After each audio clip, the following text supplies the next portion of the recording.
Many people believe that Moses wrote the first 5 books of the Bible, Genesis through Deuteronomy. This view is deeply held among Jehovah's Witnesses and many other Christians.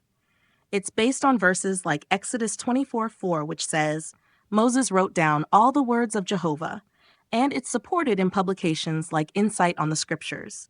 That resource argues that Moses had the education, time, and divine guidance needed to produce these books. However, many Bible scholars, including those who still value the Bible as sacred, have observed repeated stories, stylistic shifts, and even contradictions. For example, there are 2 creation accounts in Genesis chapters 1 and 2, and the names for God, Elohim and Yahweh, switch back and forth. To explain these patterns, scholars develop what's called the documentary hypothesis. It doesn't reject the Bible, but suggests that the Pentateuch was compiled from multiple earlier sources. These may have been written traditions passed down in different communities or priestly schools, then woven together by later editors. Traditionally, 4 main sources are identified. J. Yahwist uses Yahweh and describes God in vivid human terms. E. Elohist prefers Elohim and presents God as more distant. D. Deuteronomist focuses on covenant and law, especially in Deuteronomy. P. Priestly emphasizes ritual, structure, and genealogies. According to this theory, the sources were merged, possibly during or after the Babylonian exile, to preserve Israel's spiritual heritage and national identity. Today, there are different variations of the theory, but most scholars agree that the Pentateuch shows signs of layered authorship and a long editorial history.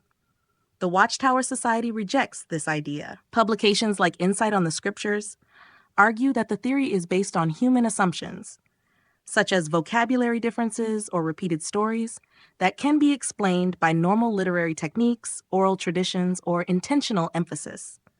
Let's look at some of their claims from Insight on the Scriptures.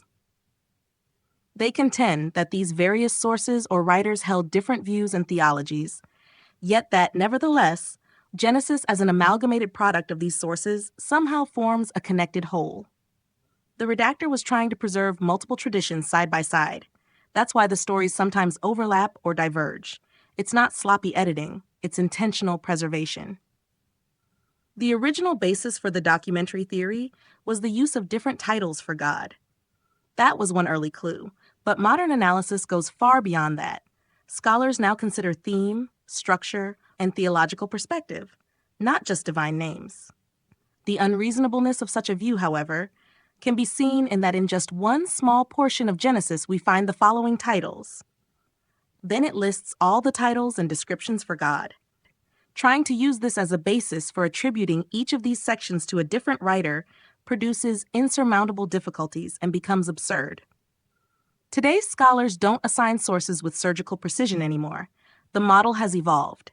In fact, as far back as the 1800s, William Henry Green showed that markers like Land of Canaan often cross supposed source boundaries, undermining rigid assignments.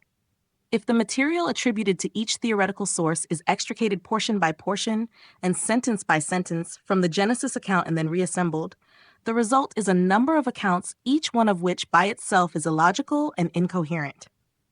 This just isn't true. In fact, the opposite is often the case, as we'll see in an example later on.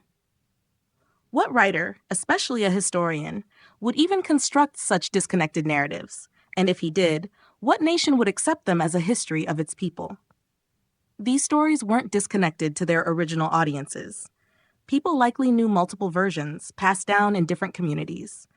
The redactor didn't choose just one. They preserved all of them.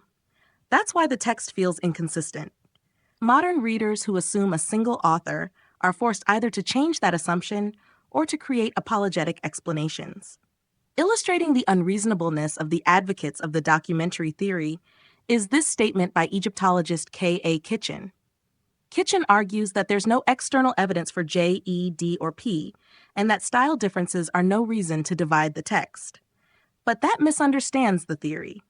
Scholars don't claim to have physical manuscripts of J or E. The theory is based on internal features, like narrative voice, structure, and theological concerns, not archaeology. Kitchen is critiquing a version of the theory that hardly anyone holds today. Ironically, Kitchen's own field, Egyptology, recognizes layered texts like temple inscriptions that reuse older material or combine different styles. The Bible is no different. It's not a failure of coherence, it's a deliberate act of literary preservation. So let's take a look at one story in Genesis to see how it might reflect two distinct sources.